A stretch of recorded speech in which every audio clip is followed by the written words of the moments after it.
کسی بھی چیز سے عاجز آ سکتے ہیں. آپ مچھلی کھا رہے ہیں, کانٹا حلق میں پھنس جائے, کیا کر لیں گے؟ اور دنیا میں جو اپنے آپ کو سب سے بڑا سمجھتا تھا, اس کے حلق میں اگر بسکٹ تک کٹک سکتا ہے, جبکہ بچوں کے حلق سے بھی آگے گزر جاتا. تو ہم تو اتنی بھی قدرت اور قوت نہیں رکھتے. ہمیں تو کوئی بھی چیز عاجز کر سکتی ہے. ذرا سا ہمارے ساتھ کوئی ایک سے زائد بار بات کرے, حتیٰ کہ مائیں اپنے بچوں سے بات کرتی ہیں نا, ایک سے زیادہ بار, بچے عاجز آ جاتے ہیں. ذرا سی آواز کا لیول اونچا ہو جائے, ہم عاجز آ جاتے ہیں, کان پھٹنے لگتے ہیں. کوئی چیز زیادہ مشکل ہو, دماغ سمجھنے سے قاصر ہو جاتا ہے, عاجز آ جاتے ہیں. اور تھکے ہوئے ہوں تو بات کرنے سے عاجز آ جاتے ہیں. زیادہ تھکاوٹ ہو تو جاگنے سے عاجز آ جاتے ہیں. اپنی عاجزی اور رب کی قوت کو دیکھیے, پھر آپ اس جہان کی قوی ترین چیز کو دیکھ لیجئے. ایک ایک چیز کے اوپر نظر ڈالیے. کوئی جانور ایسا ہے, کوئی پودا ایسا ہے جو کبھی عاجز نہ آئے. کتنی قوت رکھنے والی چیزیں جہان میں موجود ہیں, ہر ایک چیز عاجز ہوتی ہے. جنات کو دیکھیے عاجز آ جاتے ہیں, فرشتوں کو دیکھیے عاجز آ جاتے ہیں. آپ غیر جاندار چیزوں کو دیکھیے, ہر ایک چیز بندھی ہوئی ہے. اس کائنات میں کوئی چیز ایسی نہیں ہے جو دائرے میں نہ ہو, ہر ایک چیز عاجز ہے. رب العزت نے فرمایا, یا معشر الجن والانس ان استطعتم ان تنفذوا من اقطار السماوات والارض. اے گروہ جن و انس, اگر تم زمین اور آسمان کے کناروں سے نکل کر بھاگ سکتے ہو, بھاگ دیکھو. نہیں بھاگ سکتے, اس کے لیے بڑا زور چاہیے. اور انسان کا زور ٹوٹ جاتا ہے. وہ چاہتا ہے صحت مند رہوں, بیمار ہو جاتا ہے. وہ چاہتا ہے کہ میں مالدار رہوں اور فقیر ہو جاتا ہے. چاہتا ہے سدا جوان رہوں. سارے شہروں کے پارلرز یہ ثابت کرتے ہیں, خواتین چاہتی ہیں ہم سدا جوان رہیں, خوبصورت رہیں. نہ حسن رہتا ہے نہ جوانی رہتی ہے. وہ جیسے جوگی جہلمی کہتا ہے, حسن پرانا ایک کڑی دا پھر نہ آوے کڑی کڑی. تو یہ حسن تو ایک مہمان ہے, جوانی مہمان ہے, صحت مہمان ہے, انسان کی قوتیں مہمان ہے. انسان جوان ہوتا ہے, قوی ہوتا ہے, اور بوڑھا ہو جائے تو عاجز آ جاتا ہے, اپنے کام خود کرنے کے قابل بھی نہیں رہتا. اور رب کو وہ ایسا قوت والا ہے, اسے کوئی چیز عاجز نہیں کر سکتی. پھر آپ اس کی قوت کو دیکھنا چاہیں, کوئی غالب جس کا بڑا غلبہ ہے اس پر غالب نہیں آ سکتا. مثلا غلبہ کس کا ہوتا ہے؟ جس کے پاس قوت ہوتی. دنیا کے بادشاہ غلبہ رکھتے ہیں نا, ایک دوسرے پر غالب آ جاتے ہیں, ملک فتح ہو جاتے ہیں. اللہ کو کوئی مغلوب نہیں کر سکتا. اللہ کے آگے کسی کا کوئی غلبہ نہیں, وہ سب پر غالب ہے. یہ قوت کی دلیل ہے. اور قوت کی دلیل کیا ہے؟ نمبر 1, آپ اس کے دلائل دیکھنا چاہیں, یہ اس کے معنی بھی ہیں, دلائل بھی. اس کو کوئی چیز عاجز نہیں کر سکتی, اس پر کوئی چیز غالب نہیں آ سکتی, اور اس کی تقدیر کو کوئی پھیر نہیں سکتا. اس کی تقدیر جو فیصلہ کر لے کوئی اسے واپس نہیں کر سکتا. اگر آپ نے تجربہ کیا ہو کبھی, کون یہ چاہتا ہے کہ میرا کوئی عزیز پیارا مجھ سے رخصت ہو جائے, لیکن اپنے سامنے باپ کی جان جاتے ہوئے انسان دیکھے جاتی ہوئی جان کو واپس نہیں لا سکتے. انسان کتنا بے بس ہے. چاہے بھی تو اس کے اختیار میں کوئی چیز نہیں ہے. اللہ کی تقدیر پر کوئی غالب نہیں آ سکتا, اس کی تقدیر کو کوئی پھیرنے والا نہیں ہے. اگر وہ فیصلہ کر دے کسی کے بیمار ہونے کا تو کوئی صحت لا کر نہیں دے سکتا. اچانک کسی کو پتا چلتا ہے کینسر ہو گیا, اللہ کی تقدیر کو کون پھیر سکتا ہے؟ نہ کوئی ڈاکٹر, جتنی جی چاہے میڈیسن ایجاد ہو جائے, نہ کوئی کلام. اگر اللہ نے فیصلہ کر لیا کسی کی بیماری یا موت کا, اسے کوئی ٹال نہیں سکتا. اور اگر اللہ نے کسی کے صحت مند ہونے کا فیصلہ کر لیا تو کوئی راستے میں حائل نہیں ہو سکتا. اصل اختیار, اصل قوت, قدرت اس کے پاس ہے. اسی طرح سے دنیا میں کتنے حکمران ہیں, کتنے قوانین ہیں جو نافذ ہوتے ہیں, لیکن قوانین قوت ہی کے ساتھ یقیناً نافذ ہوتے ہیں, لیکن کتنی جگہ پر قوانین نافذ رہتے ہیں. مثلا ٹریفک کا قانون ہے، جب تک قانون نافذ کرنے والے فالو کرتے رہتے ہیں قانون نافذ ہوتا رہتا ہے، حکم پورا ہو جاتا ہے. اور جس وقت کوئی فالو کرنے والا نہ ہو تو قانون ٹوٹ جاتے ہیں. اس کا عملی مظاہرہ آپ سڑکوں پہ دیکھتے ہوں گے ٹریفک قوانین کے حوالے سے. اور دنیا بھر میں اگر آپ دیکھیے تو جتنا بھی کوئی قانون نافذ کرنے کے لیے عملاً کوشش کی جائے، کتنا ہی کو پاورفل ہو، اس قانون سے کوئی نہ کوئی چھوٹ جاتا ہے. لیکن اللہ کا حکم نافذ ہو کر ہی رہتا ہے. جب وہ کہہ دے کن فیکون، پھر وہ ہو جاتا ہے. اور کتنی خوبصورت دعا ہے قرآن حکیم میں رب تعالیٰ نے سکھائی، اللہم مالک الملک، اللہ تو ملک کا مالک ہے، تؤتی الملک من تشاء، تو جس کو چاہتا ہے بادشاہت دیتا ہے، وتنزع الملک ممن تشاء، جس سے تو چاہتا ہے چھین لیتا. بادشاہت پھر اس کے پاس نہیں رہتی. وتعز من تشاء، تو جسے چاہتا ہے عزت دیتا ہے، وتذل من تشاء، تو جسے چاہتا ہے ذلت دیتا ہے. بیدک الخیر، تیرے ہاتھ میں ساری بھلائی ہے. تو جو قوت والا ہے اس کی طرف وہ سب رجوع کرتے ہیں جن کے پاس ذاتی قوت نہیں ہے. اس لیے رجوع کرنے کا فریضہ ہم پر عائد ہوتا ہے. حق اللہ کا ہے سب اس کی طرف رجوع کریں. تو وہ جب کسی چیز کا حکم دیتا ہے تو اس کا حکم نافذ ہو کے رہتا ہے اور اس کی تقدیر اس کی مخلوق پر غالب آ کے رہتی ہے. مثلاً اس کی تقدیر ہے کہ کسی بچے کی پیدائش کے موقع پر ہم اسے آبزرو کر سکتے ہیں. جیسی وہ چاہتا ہے ویسی ہی آنکھ ہوتی ہے، ویسا ہی ناک، وہی جنس، اتنا سائز، ویسی ذہانت. خوشبختی یا بدبختی کون سی چیز ہے جو پیار کرنے والی، جان نچھاور کرنے والی ماں کے ہاتھ میں ہو یا باپ کے ہاتھ میں؟ ماں بھی خواب دیکھتی ہے، باپ بھی چاہتا ہے میرا بچہ ایسا ہو، اور بچہ ہو سکتا ہے ویسا ہی ہو جائے. اور اللہ کی تقدیر میں کسی اور طرح کا ہے تو بالکل اپوزٹ ہو جاتا. انسان کا بس ہی نہیں چلتا. اسی کا فیصلہ اپنی تقدیر پر نافذ ہو کے رہتا ہے. وہ جسے چاہتا ہے عزت دیتا ہے، جسے چاہتا ہے ذلت سے ہمکنار کرتا ہے، جس کی چاہتا ہے مدد کرتا ہے، اور جس کو چاہتا ہے رسوا کر کے رکھ دیتا ہے. اور پھر وہ جسے رسوا کرنا چاہے اسے اس کے گھر میں ذلیل کر کے رکھ دیتا ہے.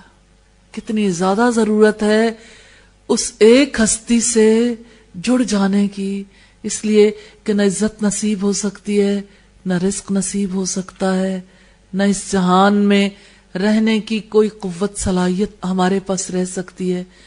وہی کچھ رہ سکتا ہے جو وہ چاہے. تو قوی کے پاس ہی کمزور جایا کرتے ہیں. کمزور اسی سے اپنی حاجتیں طلب کرتے ہیں، اسی کے سامنے اپنی عاجزی کا اظہار کرتے ہیں. اور یہی خالق اور مخلوق کا رشتہ ہے، یہی عابد اور معبود کا رشتہ ہے کہ وہ حق رکھتا ہے کہ ہم صرف اسی ایک کی بندگی کریں، اور یہ ہمارا فرض ہے کہ اسی ایک کو پکاریں، اسی کے آگے سجدے کریں، اسی سے دعائیں مانگیں، اسی کے سامنے اپنی حاجتیں پیش کریں. بیماری میں وہی پناہ گاہ، وہی شفا دینے والا، وہی قدرت رکھتا ہے ہماری حیات پر، ہماری موت پر، اور ساری کائنات پر، ہر ایک چیز پر اسی کی قوت ہے، اسی کی قدرت ہے.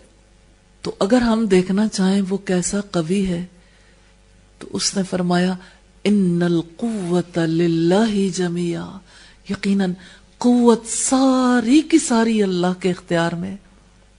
کوئی ایسا نہیں جہان میں کہ وہ منصور ہو جائے کہ اس کی مدد کی جائے الا یہ کہ اللہ چاہے.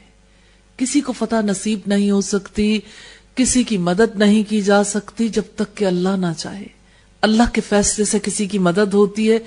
کوئی معزز نہیں ہو سکتا الا یہ کہ اللہ چاہے، اور کوئی ذلیل نہیں ہو سکتا الا یہ کہ اللہ چاہے.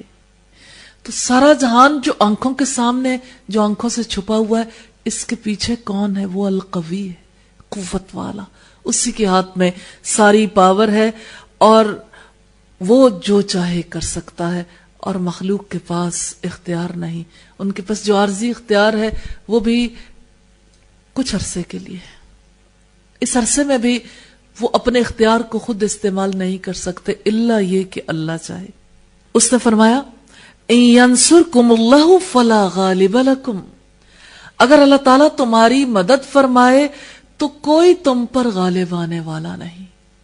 کتنی بڑی خوشخبری ہے امت کے لیے کہ اگر وہ تمہاری مدد فرمائے تم پر کوئی بڑی قوت غالب نہیں آ سکتی. وَإِن يَخْذُلْكُمْ فَمَنْ ذَا الَّذِي يَنْصُرُكُمْ مِنْ بَعْدِهِ، اگر وہ تمہیں چھوڑ دے اس کے بعد کون ہے جو تمہاری مدد کر سکے. تو اگر کوئی مدد سے محروم ہے تو اسی لیے کہ اللہ نے اسے چھوڑ دیا، اس لیے اسے اپنے اللہ کو راضی کرنا چاہیے، اس کی ناراضگی کو دور کرنے کی فکر کرنی چاہیے. اور سورہ البقرہ کی آیت نمبر 165 میں ہے اور کاش جنہوں نے ظلم کیا وہ دیکھیں جب وہ عذاب دیکھیں گے ان القوت للہ جمیعا، یقیناً قوت تو ساری کی ساری اللہ کی ہے. وَأَنَّ اللَّهَ شَدِيدُ الْعَذَابِ، اور یقیناً اللہ سخت عذاب دینے والا. یعنی جس کے پاس قوت ہے وہی فیصلے کر سکتا ہے، وہی فیصلے نافذ کر سکتا ہے، اس سے بچ کر کوئی کہیں نہیں جا سکتا. اور یہ حقیقت ہے کہ قیامت کے دن مشرک بھی دیکھ لیں گے. آج جو قبروں والوں کو پکارتے ہیں، آج جو بتوں کو پکارتے ہیں، آج جو دوسری قوت رکھنے والی ہستیوں کو پکارتے ہیں، کوئی فرشتوں میں قوت سمجھتا ہے، کوئی جنات میں قوت سمجھتا ہے، کوئی دنیا کے بادشاہوں میں قوت سمجھتا ہے، جو اللہ کے سوا کسی اور کو قوی سمجھ کر اس سے مدد مانگتا ہے، ان کو جان لینا چاہیے کہ قیامت کے دن سب اعتراف کر لیں گے کہ ان القوت للہ جمیعا، یقیناً قوت ساری کی ساری اللہ کے پاس. لیکن اس وقت کا اقرار اعتراف کام نہیں آئے گا. آج جاننے کی ضرورت ہے، آج اس علم کی ضرورت ہے کہ قوت اللہ کے اختیار میں ہے. دنیا میں جن لوگوں کی آنکھیں اندھی ہو جاتی ہیں ان شواہد کو دیکھ کر، اللہ کی ذات، اللہ کی قوت کے دلائل کو دیکھ کر، اس کی قدرت کے دلائل کو دیکھ کر، تو اس کی وجہ سے وہ بتوں کو، اس کی وجہ سے قبروں والوں کو، پتھروں کو، لکڑیوں کو اور مختلف دھاتوں کی بنے ہوئے خداؤں کو پکارتے ہیں. آج یہ عقل کے اندھے پن کی وجہ سے سب کچھ ہے. کل 14 طبق روشن ہو جائیں گے لیکن وقت ہاتھ سے نکل جائے گا. تو جب آنکھیں اندھی ہو جاتی ہیں تو اس کے پیچھے دل بھی اندھے ہو جاتے ہیں، پھر دل بند ہو جاتے ہیں، پھر رب کی بات دل کے اندر نہیں آتی. اس وجہ سے اس طرف غور و فکر کرنے کی ضرورت ہے کہ قوت اللہ کے ہاتھ میں ہے. جسے وہ چاہتا ہے عطا کرتا ہے، جس سے چاہتا ہے روک دیتا ہے. نبی صلی اللہ علیہ وسلم دعا کیا کرتے تھے نماز کے بعد کے اذکار میں، اللہم لا مانع لما آتیت، اللہ کوئی روکنے والا نہیں جسے تو عطا کر دے، ولا مؤتی لما منعت، اور کوئی عطا کرنے والا نہیں جس سے تو روک دے. اگر تو نے رزق روک دیا پوری دنیا بھی چاہے تو اسے کوئی رزق نہیں دے سکتا. دنیا میں جب قحط پڑ جاتا ہے ساری دنیا پیچھے لگ جاتی کسی طرح قحط زدگان کی مدد کر دے، اس کے باوجود وہ اسی دکھ اسی تکلیف میں مبتلا رہتے ہیں. اور اللہ جسے فقیر کرنا چاہے، ساری دنیا مل کے ان کی غربت کو دور کرنا چاہے، غربت ہے کہ دور ہی نہیں ہوتی، اسی طریقے سے دور ہوگی جیسے اللہ چاہتا ہے. آج دیکھ لیجئے جتنا بڑا زکوٰۃ کا سرمایہ غربت کو دور کرنے کے لیے لگتا، غربت 4 گنا اور بڑھ جاتی ہے. ہر سال غربت کے گراف میں مزید اضافہ ہوتا چلا جاتا ہے. جس کو اللہ فقیر کرنا چاہے، کون ہے جو اسے سخی کر سکے؟ کون ہے جو اس کو مالدار کر سکے؟ کون ہے جو اس کی حاجتوں کو رفع کر سکے؟ تو وہی بلند ہے، جس کو چاہتا ہے بلند کر دیتا ہے. کوئی دنیا میں ایسا نہیں جس کو بلندی ملی، جس کو بزرگی ملی اللہ کی چاہت کے بغیر مل گئی.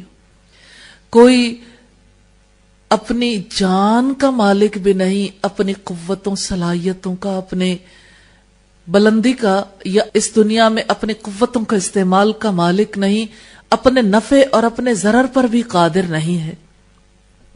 جو کسی چیز کا مالک ہی نہیں وہ اس کے نفع یا نقصان کا کیسے مالک ہو سکتا ہے؟ نفع اور ضرر کا مالک بھی اللہ ہی ہے، جس کو چاہتا ہے نفع پہنچاتا ہے، جس کو چاہتا ہے ضرر پہنچا دیتا ہے۔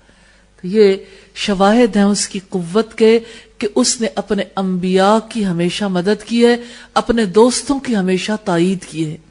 اور قصص الانبیاء جو قرآن حکیم میں آئے ہیں اس میں یہ شواہد موجود ہیں، جیسے رب العزت نے فرمایا، یہ سورہ ہود کی آیت نمبر 66 ہے، فَلَمَّا جَاءَ أَمْرُنَا نَجَّيْنَا صَالِحًا وَالَّذِينَ آمَنُوا مَعَهُ بِرَحْمَةٍ مِنَّا وَمِنْ خِزْيِ يَوْمَئِذٍ إِنَّ رَبَّكَ هُوَ الْقَوِيُّ الْعَزِيزُ۔ چنانچہ جب ہمارا حکم آ گیا تو ہم نے اپنی رحمت سے صالح کو اور جو اس کے ساتھ ایمان لائے تھے نجات دلائی اور اس دن کی رسوائی سے بچایا، یقیناً آپ کا رب ہی طاقتور غلبے والا ہے۔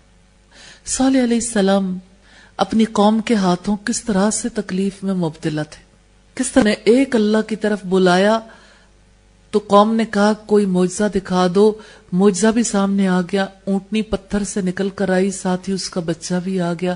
پھر کچھ دن تو انہوں نے لحاظ کیا، پھر اونٹنی کے پاؤں کاٹ ڈالے، قوی سمجھتے تھے نا خود کو۔ پھر اللہ نے ان کی قوت راکھ میں ملا دی، نہ وہ رہے نہ ان کی قوت، اور اللہ نے اپنے انبیاء کو جس طرح سے اپنی مدد سے نوازا، ایسے ہی صالح علیہ السلام کو بھی اپنی مدد سے نجات عطا فرما دی۔ یہ قوت والے کا کام ہے کہ وہ ایک تنہا انسان کو کس طرح سے بچا لیتا ہے ارد گرد کی بڑی آبادی سے جو ساری کی ساری اٹھ کھڑی ہوتی ہے اس کے خلاف۔ اگر آپ مدد کی بات دیکھنا چاہیں تو محمد رسول اللہ صلی اللہ علیہ وسلم کو دیکھیے، جس وقت آپ نے ہجرت کی، اہل مکہ نے آپ کے گھر کا گھیراؤ کر رکھا تھا، چاروں طرف لوگ موجود تھے۔ آپ صلی اللہ علیہ وسلم نے اپنے بستر پر حضرت علی کو لٹایا، اور آپ جب گھر سے نکلنے لگے سب طاق میں ہیں اور آپ نکل کے جا رہے ہیں، آپ کو ایک اللہ کی مدد پر بھروسہ۔ آپ نے ایک مٹھی اٹھائی اور ان کی طرف پھینکی، شاہت الوجوہ کے چہرے بگڑ جائیں، اور کسی کو اللہ کے رسول نظر ہی نہیں آئے، ان کے سامنے سے نکل گئے۔ اور پھر عملاً ان لوگوں نے مشاہدہ بھی کیا اس بات کا، جس وقت سراقہ نبی صلی اللہ علیہ وسلم اور حضرت ابوبکر کا سراغ لگاتے ہوئے پیچھے پہنچ گیا، وہ آگے جانا چاہتا تھا، گھوڑے کے پاؤں دھنس جاتے تھے۔ سراقہ کہنے لگا کہ یہ ہو نہیں سکتا کہ میں آگے جا نہ پاؤں، یہ کوئی اور قوت ہے جو مجھے روکتی ہے۔ اس نے بھی جان لی، اس وقت پہچان لیا کہ اس کو کون ہے روکنے والا، کون ہے قوی۔ ساری قوت، سارا اختیار اللہ ہی کے ہاتھ میں ہے۔ اس نے ارشاد فرمایا، وَلَيَنْصُرَنَّ اللَّهَ مَنْ يَنْصُرُهُ إِنَّ اللَّهَ لَقَوِيٌّ عَزِيزٌ، اور اللہ تعالیٰ ضرور ان کی مدد کرے گا جو اس کی مدد کریں گے۔ یہ اللہ کا وعدہ ہے۔ دیکھیے اس میں ایکشن پلان ہے کہ جو اللہ کی مدد کریں گے اللہ ان کی مدد کرے گا۔ پتہ چل گیا کہ اللہ کی مدد کسی کو کیسے ملا کرتی، قوی کس کی مدد پر آتا ہے، جو اس کی مدد کرے گا۔ بھلا اللہ کو مدد کی ضرورت ہے؟ ایک قوی کو کسی کی مدد کی ضرورت ہو سکتی ہے؟ ہاں، اس دنیا میں لوگوں تک اللہ کے پیغام کو پہنچانے کے لیے، لوگوں تک اللہ تعالی کی چاہت، اللہ کے پسندیدہ طریقہ زندگی کو پہنچانے کے لیے اللہ تعالیٰ نے یہ طریقہ خود طے کیا کہ انسان ہی پہنچائیں گے، تاکہ کسی پہ جبر نہ ہو۔ اس پیغام کو پہنچانے کے لیے مددگاروں کی ضرورت ہے، جیسا کہ حضرت عیسیٰ علیہ السلام نے یہ کہا تھا، من انصاری الی اللہ، کون ہے جو اللہ کے راستے میں میرا مددگار ہوگا؟ قال الحواریون نحن انصار اللہ، حواریوں نے یہ کہا تھا ہم اللہ کے مددگار ہیں۔ اس لحاظ سے اگر آپ دیکھیے تو ہر دور میں انبیاء کے مددگار رہے وہ لوگ جنہوں نے اس مشن کو سمجھا، جنہوں نے اللہ کے پیغام کی حقیقت کو سمجھا، پھر اسے آگے پہنچایا۔ اور آج اب دیکھیے کہ دنیا میں جہاں کہیں انقلاب آ رہے ہیں، چند دنوں کے اندر اندر جو ریولیوشن آ رہے ہیں، جانتے ہیں وہ کیسے؟ جب کوئی میسج کوئی آگے پہنچا دیتا ہے، میسج آگے ڈیلیور کرنے سے۔ آج دنیا کے سامنے اللہ تعالیٰ نے کیسے کھول کے رکھ دیا، ایک فیس بک کے توسط سے کتنی تیزی کے ساتھ ایک میسج پہنچ سکتا ہے. ایک قوت کا دعویٰ کرنے والے کو ذلیل کرنے کا اگر اللہ نے پروگرام بنا لیا تو اس میسج کو کس طریقے سے لوگوں نے آگے آگے پہنچا دیا. یہ بھی غیر محسوس میسجز ہوتے ہیں، فیصلے تو اسی ذات کے ہیں. آج بھی اگر یہ امت کے افراد طے کر لیں کہ ہم نے حق بات کو آگے ضرور پہنچانا ہے انشاءاللہ تعالی، اگر اس کے لیے طے کر لیں، یہ دنوں کی بات ہے. اب تو میڈیا اتنا ایڈوانس ہو گیا، اب تو ٹیکنالوجی ایسی ہو گئی، اب تو اللہ کی بات کو آگے پہنچانا مشکل رہ ہی نہیں گیا. اگر آپ سب لوگ تہیہ کر لیں کہ اللہ کے پیغام کو صرف اس بارے میں طے کر لیں کہ اللہ تعالیٰ کے اسماء و صفات کو جیسے آپ سیکھ رہے ہیں اسی طرح سے ہم دوسروں تک پہنچا دیں. آپ کہیں بھی نہیں جاتے، آپ نیٹ کے تھرو، فیس بک کے تھرو آپ خود کر سکتے ہیں. آپ کے بھائی، آپ کے بیٹے، آپ کی بیٹیاں، کون ہے جو آج کے دور میں نہ جانتا، اس کے توسط سے کہیں کوئی ایک چیز، ایک میسج آپ اپنے بچے کی ویب سائٹ کے تھرو آگے لانچ کر دیتے ہیں. اس ایک میسج کے توسط سے بچے خود بخود آگے آگے پک کرتے ہیں.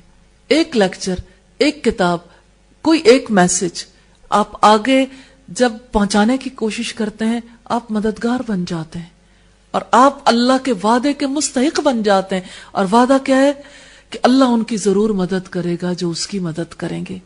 ان اللہ لقوی عزیز، یقیناً اللہ تعالیٰ بڑا طاقتور، بڑا زبردست ہے. قوت تو ساری اسی کے پاس، غلبہ اسی کا ہے، وہ سب پر غلبہ رکھنے والا ہے. سورہ الحج کی آیت نمبر 40 ہے. اسی طرح اس نے فرمایا کتب اللہ لأغلبن انا ورسولی ان اللہ قوی عزیز. اللہ تعالیٰ نے لکھ دیا ہے کہ میں اور میرے رسول ضرور غالب رہیں گے. یقیناً اللہ ساری قوتوں والا، سب پر غالب ہے. یہ سورہ المجادلہ کی آیت نمبر 21 ہے. اس طرح اس نے فرمایا وَكَفَى اللَّهُ الْمُؤْمِنِينَ الْقِتَالَ، اور مومنوں کی جانب سے قتال میں، جنگ میں اللہ ہی کافی ہے. مومن صرف اٹھ کھڑے ہوں تو اللہ تعالیٰ کہتے ہیں اگر تم اٹھو گے تمہارے ساتھ تو اللہ ہوگا، اللہ کافی ہو جائے گا، تمہیں کسی سہارے کی ضرورت ہی نہیں. وَكَانَ اللَّهُ قَوِيًّا عَزِيزًا، اور اللہ تعالیٰ بڑی قوت والا، سب پر غالب ہے. یہ سورہ الاحزاب کی آیت نمبر 25 ہے. اور اس کی قوت کے دلائل میں سے ہے کہ وہ ظالموں کو ہلاک کرتا ہے اور ان سے انتقام لیتا ہے. اور مجرم کون ہے؟ وہ اس کا مجرم ہے جو اس کے حکم کی خلاف ورزی کرتا ہے. اور اگر ہم اس کی ڈیٹیل میں جانا چاہیں کہ جرائم کس کس نوعیت کے، تو ایک لمحے کے لیے ذرا غور کر کے دیکھیں. جو نماز نہ پڑھے اس کا مجرم نہیں، جو روزہ نہ رکھے، جو زکوٰۃ نہ دے، جو حج نہ کرے، جو جہاد فی سبیل اللہ نہ کرے.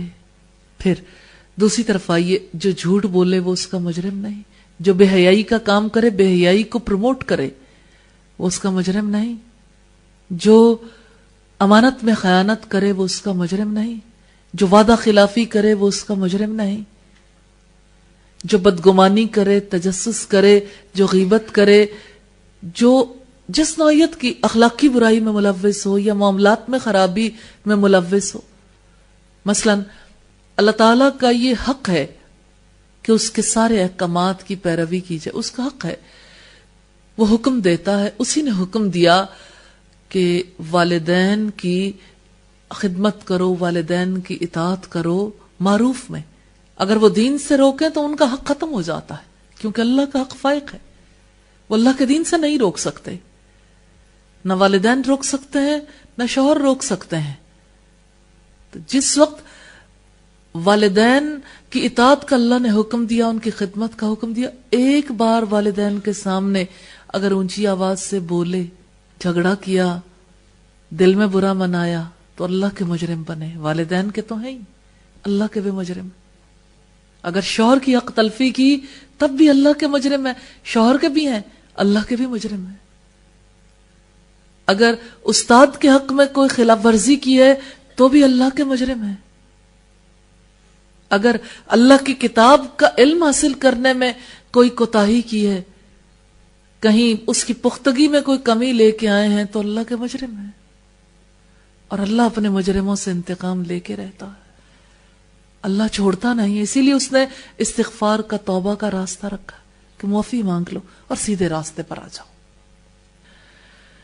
اسی وجہ سے اس نے سخت سزائیں رکھی ہیں، جیسا کہ آل فرعون کے بارے میں فرمایا سورہ انفال کی آیت نمبر 52 میں، کدأب آل فرعون، ان کا حال آل فرعون جیسا ہوا، والذین من قبلہم، اور جو ان سے پہلے تھے، کفروا بآیات اللہ، انہوں نے اللہ کی آیات سے کفر کیا، فأخذہم اللہ بذنوبہم، تو اللہ نے ان کے گناہوں کی وجہ سے انہیں پکڑ لیا، ان اللہ قوی شدید العقاب، یقیناً اللہ بڑی قوت والا ہے اور سخت سزا والا ہے۔ اسی طرح اس نے فرمایا کیا بھلا وہ زمین میں چلے پھرے نہیں، پھر وہ دیکھتے کہ ان لوگوں کا کیا انجام ہوا جو ان سے پہلے تھے، وہ ان سے زیادہ طاقتور تھے اور زمین میں زیادہ زبردست تھے آثار کے اعتبار سے، پھر بھی اللہ تعالیٰ نے انہیں ان کے گناہوں پر پکڑ لیا اور انہیں اللہ تعالیٰ سے کوئی بچانے والا نہ تھا۔ اس کی وجہ یہ ہے کہ ان کے پاس ان کے رسول واضح دلائل لائے تھے، سو انہوں نے کفر کیا، چنانچہ اللہ نے انہیں پکڑ لیا۔ انہ قوی شدید العقاب، یقیناً وہ بڑی قوت والا اور بہت سخت عذاب والا ہے۔ سورہ غافر کی آیات ہے 21 اور 22۔ پھر اس کی قوت کے شواہد میں سے آسمان اور زمین کا قائم رہنا، آسمان اور زمین اس کے حکم سے قائم ہے، اور پھر ان دونوں کی حفاظت، ایسی کڑی حفاظت ہے کہ کوئی اپنی جگہ سے ٹل نہیں سکتا بغیر ستونوں کے۔ آسمان اور زمین، 3 حصے پانی اور 1 حصہ خشکی، اللہ کی حفاظت ہے۔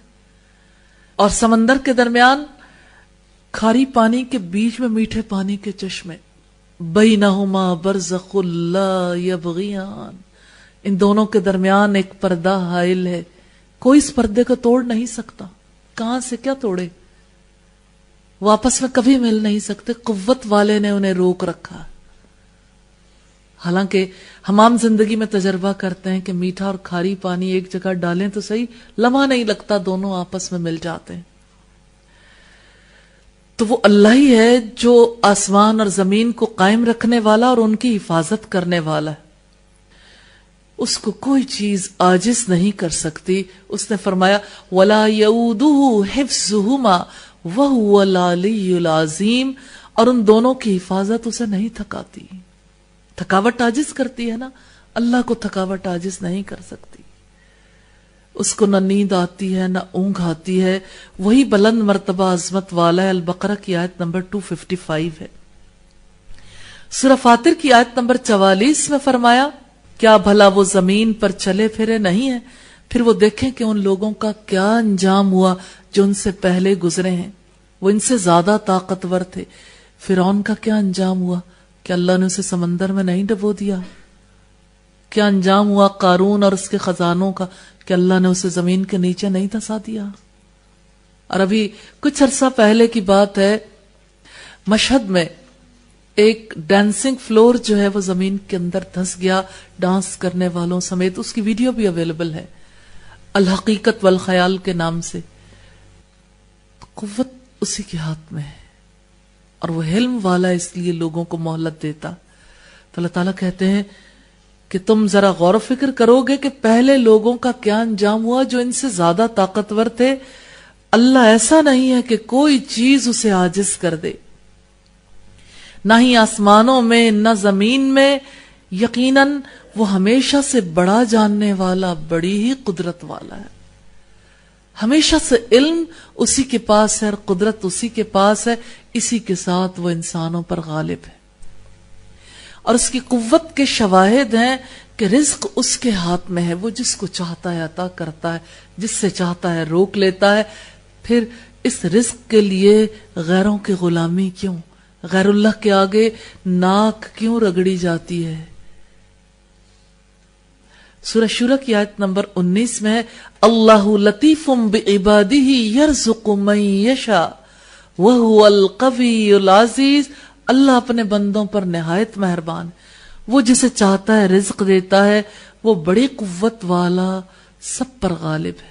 سورہ زاریات کی آیت نمبر 58 میں ان اللہ هو الرزاق ذو القوة المتین، بلا شبہ اللہ تعالی خود ہی روزی رساں، قوت والا، زور آور ہے، یعنی وہ رزاق ہے۔ رزق اس قوت والے اور بہت زور رکھنے والے کے بغیر کسی کو نصیب نہیں ہو سکتا تھا، کسی کو نصیب نہیں ہو سکتا۔ سبحانک اللہم و بحمدک، نشہد ان لا الہ الا انت، نستغفرک و نتوب